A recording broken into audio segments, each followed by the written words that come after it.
Oke, Assalamualaikum warahmatullahi wabarakatuh. Selamat pagi anak-anak. Sekarang kita bertemu lagi di pertemuan ke-7 ya. Kita hari ini akan mempelajari mengenai tata cahaya gambar bergerak. Namun sebelum itu Ibu ingin bertanya terlebih dahulu, apakah ada yang masih ingat sebelumnya kita sudah belajar apa di minggu lalu? Minggu lalu kita belajar mengenai teknik pergerakan dalam pengambilan video, Bu. Oke, baik. Betul sekali ya. Terima kasih atas jawabannya. Betul sekali. Selanjutnya, Ibu ingin menunjuk nih kepada Engal. Apakah ingat minggu lalu kita belajar teknik apa saja sih? Kemarin itu kita belajar zoom in, zoom out, panning, tilting, sama zooming, Bu.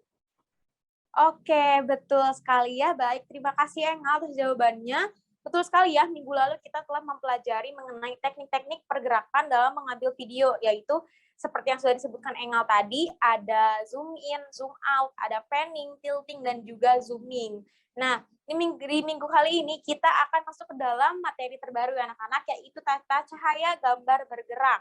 Nah, di sini kita akan mempelajari bagaimana sih tata cahaya memiliki pengaruh terhadap gambar atau video yang nantinya akan diproduksi, dan juga apa itu tata cahaya. Boleh langsung next aja. Ya, pertama kita akan mempelajari dulu pengertian dari tata cahaya ya anak-anak. Lalu selanjutnya Ibu juga nanti akan menjelaskan mengenai arah cahaya, karena arah cahaya itu ada beberapa macam ya, itu tidak hanya satu arah saja. Lalu selanjutnya ada fungsi tata cahaya, dan terakhir ada jenis tata cahaya. Boleh next? Nah, pertama yaitu pengertian tata cahaya. Next. Nah, apa itu tata cahaya? Tata cahaya adalah seni pengaturan cahaya dengan mempergunakan peralatan pencahayaan agar kamera mampu melihat objek dengan jelas dan juga menciptakan ilusi, sehingga penonton mendapatkan kesan adanya jarak, ruang, waktu, dan juga suasana dari suatu kejadian yang dipertunjukkan dalam suatu pementasan atau film maupun gambar, begitu ya. Nah, tata cahaya di sini dirasa memiliki peran yang cukup penting ya anak-anak, karena cahaya ini bisa memperlihatkan dari keindahan keindahan tempatnya, atau misal ingin memperlihatkan juga mengenai situasi atau keadaan dari pesan yang ingin disampaikan itu dari foto atau dari video, begitu. Boleh next dulu. Nah, selanjutnya kita akan mempelajari mengenai arah cahaya ya. Boleh next. Jadi arah cahaya itu tidak hanya satu arah atau dari depan saja gitu ya, atau dari belakang saja, tidak. Tapi arah cahaya ini memiliki beberapa arah gitu yang berbeda gitu ya. Yang pertama ada front light atau cahaya depan. Front light ini artinya sumber cahaya ada di depan subjek yang difoto, sehingga biasanya sumber cahaya ini ada di belakang kamera kita. Cahaya depan bisa datang lurus terhadap subjek, seperti kalau kita menghadap ke matahari pada sunrise di pantai. Jadi untuk pengaturan front light atau cahaya depan ini, cahayanya atau lighting alat bantu penerangannya itu ditempatkan di belakang kamera karena ingin memberikan hasil cahaya yang berasal dari depan subjek gitu. Selanjutnya ada side light atau cahaya samping. Cahaya ini mengenai subjek dari samping kiri ataupun kanan. Cahaya samping ini memberi kesan dimensional yang kuat sehingga banyak dipakai pada foto arsitektur atau landscape pada foto di atas. Pencahayaan dari di samping juga akan menguatkan tekstur sebuah subjek, seperti contohnya adalah memperlihatkan tekstur pada gurun pasir, atau misal tekstur pada kayu, itu bisa digunakan cahaya pinggir, cahaya kiri atau kanan gitu. Boleh next. Nah, selanjutnya ada backlight atau cahaya belakang. Backlight ini terjadi saat kita memotret subjek dengan sumber cahaya yang berasal dari belakangnya. Ketika kita memotret teman yang menghadap ke timur pada jam 4 sore, maka akan terjadi backlight ya. Lalu dengan membelakangi sumber cahaya ini, seringkali kita menghasilkan siluet. Jadi bila anak-anak di sini ingin memiliki foto dengan dengan tema siluet gitu, misal bisa mempergunakan arah cahaya backlight ini. Boleh selanjutnya yaitu cahaya atas dan bawah. Nah, cahaya atas atau bawah jarang kita pakai ya, karena menghasilkan foto yang kurang bagus. Contoh foto top light adalah saat kita memotret saat jam 12 siang. Jadi saat jam 12 siang, saat matahari tepat ada di atas kita foto itu hasilnya pasti tidak akan terlalu bagus ya, karena cahaya dari atas ini akan memperlihatkan tekstur atau menghasilkan bayangan kantong mata yang membuat tampang wajah kita itu terlihat kurang indah gitu ya, kurang bagus dilihat gitu. Boleh selanjutnya? Nah, di sini kita akan mempelajari mengenai fungsi tata cahaya. Di sini bisa kita lihat ya, boleh next dulu. Terdapat 4 fungsi tata cahaya, yaitu ada penerangan, dimensi, pemilihan, dan atmosfer. Di sini Ibu ingin anak-anak nih yang menjelaskan. Jadi bukan Ibu saja yang menjelaskan, tapi Ibu ingin anak-anak juga menjelaskan mengenai tata cahaya ini ya. Nah, sebelum menjelaskan ini, Ibu ingin membagi dulu kelas ini menjadi kelompok. Mungkin jadi 2 kelompok ya gitu. Untuk pembagian kelompoknya apakah ingin oleh anak-anak atau ingin oleh Ibu saja? Mungkin oleh Ibu saja ya, biar kita cepat gitu. Nah, untuk tim yang pertama, yaitu kelompok 1 ada Sahla dan juga Engel Diva. Lalu untuk kelompok 2, yaitu ada Askia, Syarifah, dan juga ada Aditya ya. Ada itu. Nah, untuk teknisnya, kelompok 1 akan menjelaskan mengenai penerangan dan juga dimensi, lalu untuk kelompok 2 akan menjelaskan mengenai pemilihan dan atmosfer. Oke, apakah ada yang ingin ditanyakan dulu atau ada kesulitan mungkin?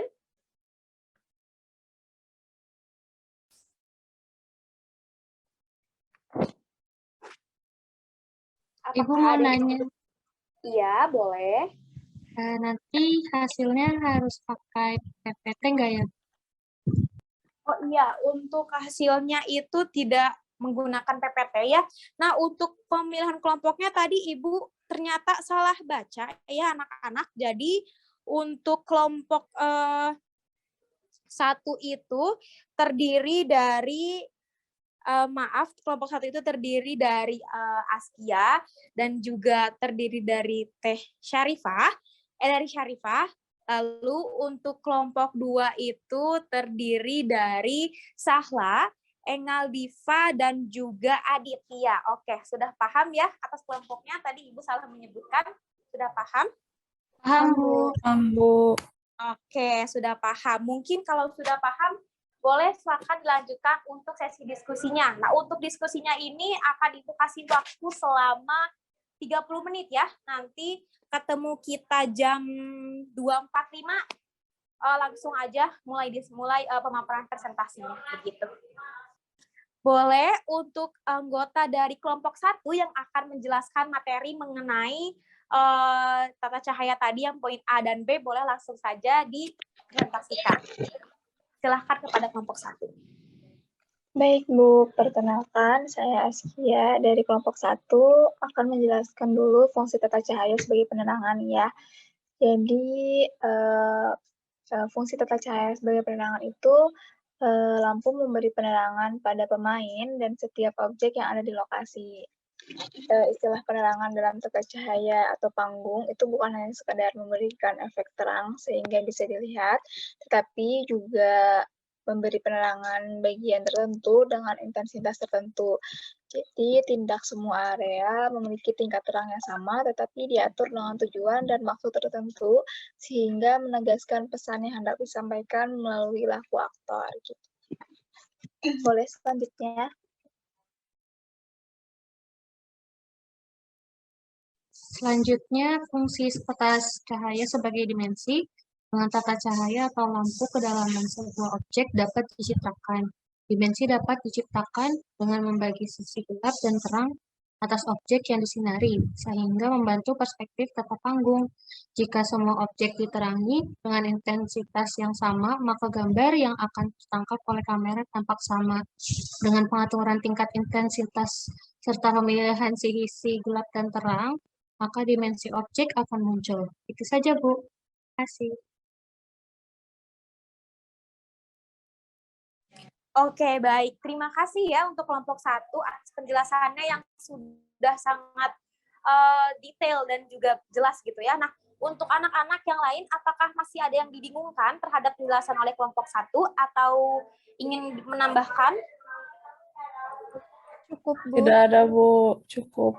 Tidak ada ya. Oke, baik. Kalau begitu kita langsung lanjut aja ya ke kelompok 2, yaitu Sahla, Engal, dan Aditya. Oke, kepada kelompok 2 boleh dipersilahkan ya.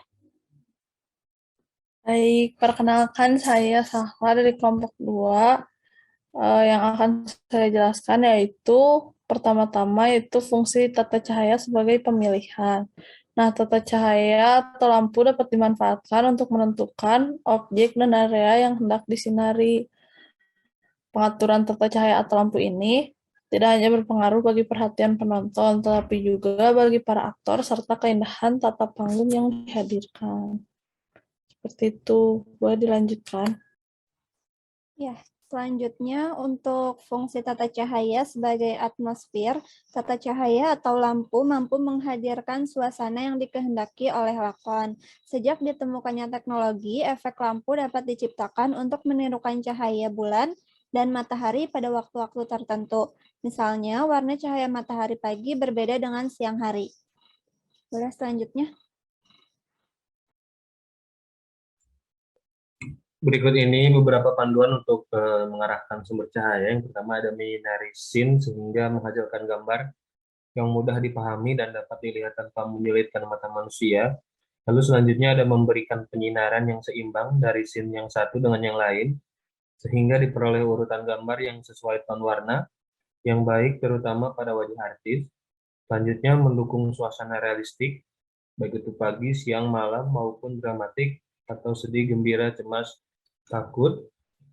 Selanjutnya menghasilkan gambar yang menyenangkan melalui distribusi cahaya dan bayangan secara artistik. Lalu menciptakan dimensi atau kesan ruang dan kesan kepaduan bentuk, menghasilkan pemisahan visual antara objek latar depan dan belakang, dan juga menambahkan keindahan atau kemolekan dari segi wajah subjek. Oke, baik. Terima kasih kepada kelompok 2 karena sudah menjelaskan dengan sangat baik ya dan juga jelas lengkap gitu. Lalu sebelum kita mengakhiri sesi ini, izinkan Ibu bertanya dulu kepada anak-anak, apakah anak-anak mengalami kesulitan ataukah ada yang ingin diceritakan kepada Ibu mengenai sesi diskusi kita kali ini? Tidak ada, Bu. Tidak, Lancar. Bu. Aman. Oke, alhamdulillah lancar semuanya ya. Baik, daripada kita lama-lama, Ibu mungkin akan langsung memberikan kesimpulan saja sebelum Ibu mengakhiri sesi kita hari ini. Tata cahaya itu dirasa cukup penting ya anak-anak, karena dalam tata cahaya itu kita bisa menyampaikan pesan-pesan tersirat dan juga keindahan yang belum tentu bisa dijelaskan menggunakan kata-kata. Oleh karena itu tata cahaya ini dirasa cukup penting dan juga berguna untuk kita pelajari dan juga untuk kita aplikasikan. Oke, mungkin sekian dari Ibu. Semoga apa yang sudah kita pelajari hari ini menjadi manfaat bagi kita semua. Mohon maaf dari kesalahan. Wassalamualaikum warahmatullahi wabarakatuh.